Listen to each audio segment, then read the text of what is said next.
Yeah, it's Dr. Warren here for a quick episode of the show.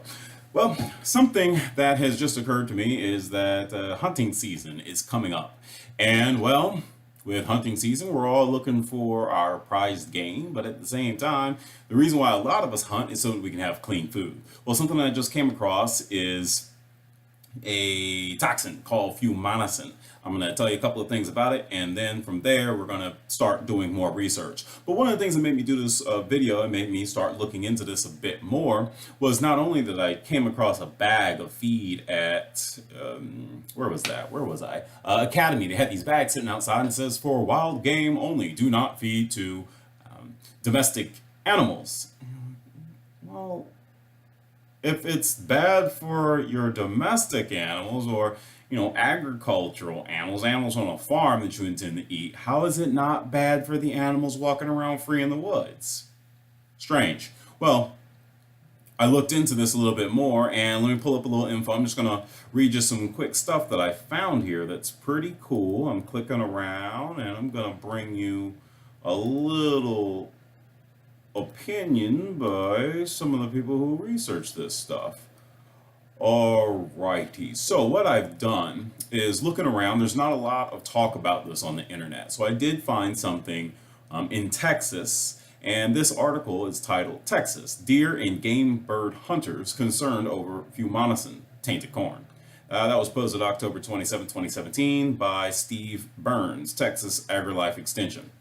So you can find that. I'm just going to zip down through the article and get to the guts of it. And to answer that question that I was posing, this is their opinion. They say, as far as human health threat, let me start over here. As far as a human health threat from consuming fumonisin eating game, Barr said studies of ducks, turkeys and pigs showed no measurable fumonisin B1 levels in muscle tissues when animals were fed up to 20 parts per million and 50% of the diet, a level unlikely to occur in free-ranging animals during favorable growth conditions. They go on and say, quote, as for the effects on game birds, we know these kinds of toxins can have serious adverse effects on birds in general. Tomasek said, but again, unlike a domestic poultry production scenario where the birds are confined, wild birds, be they game birds or those frequenting a backyard feeder, are using the corn as only a part of their diet, although perhaps a higher portion than do deer. Then they say, a concerned hunter can always examine the crops of birds harvested to determine how much of their diet is coming from the corn, but most will find there is a great variety in the diets of wild birds. And of course, they tell you a little bit more about it as a fumonisin toxin is produced when certain fusarium fungi are present on corn, a condition exacerbated by moisture during seed development, Tomasek says. So yeah, that's a little bit of that article. You can go and read up on that yourself. They do provide a lot more information there. But that is what I found when trying to look into this a little bit. Now, I don't necessarily agree with that because we really don't know what they're doing out there. I mean, we've got our game cams and whatnot, but those animals could be grubbing like crazy on the corn and getting far higher concentrations of the stuff in their body. Not only that, but we just don't know. We always think we know something now, but then later we find out, oh, maybe that wasn't so good. And not necessarily that's a bad thing. It's just something that we need to be conscious of because this is science. That's how it works. Right now you have an idea. This is the best that we know. This is what we're working with. Then later we'll improve upon that. But knowing that that's how science is, maybe we want to rely a little bit more on those things that are, let's say, closer to the soil. Stay away from some of the science stuff. Let's just go back to what our grandparents, great-grandparents, great-great-grandparents have been doing.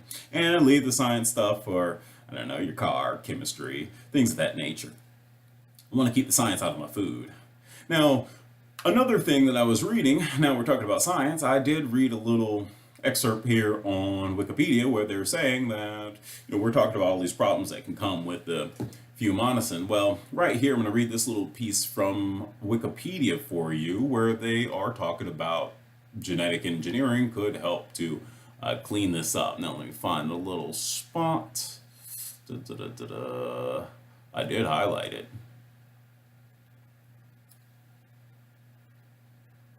There it is. So they're saying that they believe that, yeah, instead of boring you with all that stuff, essentially that genetic modification, they believe that engineering is reported as a promising means of detoxifying mycotoxins. You can find that under fumonisin, if you type in fumonisin on the Wikipedia. So these are some of the things that have me concerned with the new season coming up, and we just got out of deer season. We're getting ready to go into turkey, and now there are toxins in the game feed. So wanted to throw that out there for you. If anybody's concerned about your children eating this stuff, I am going to be looking further into it. If you've got any other comments, questions, concerns, you have some more information, just shoot me an email at the drwarrenshow@gmail.com, and we are going to get more information for everybody, and hopefully we'll get down to the crux of this thing and find out what we're really eating out there. All right, guys, talk to you again very soon, and eat responsibly. Food's dangerous.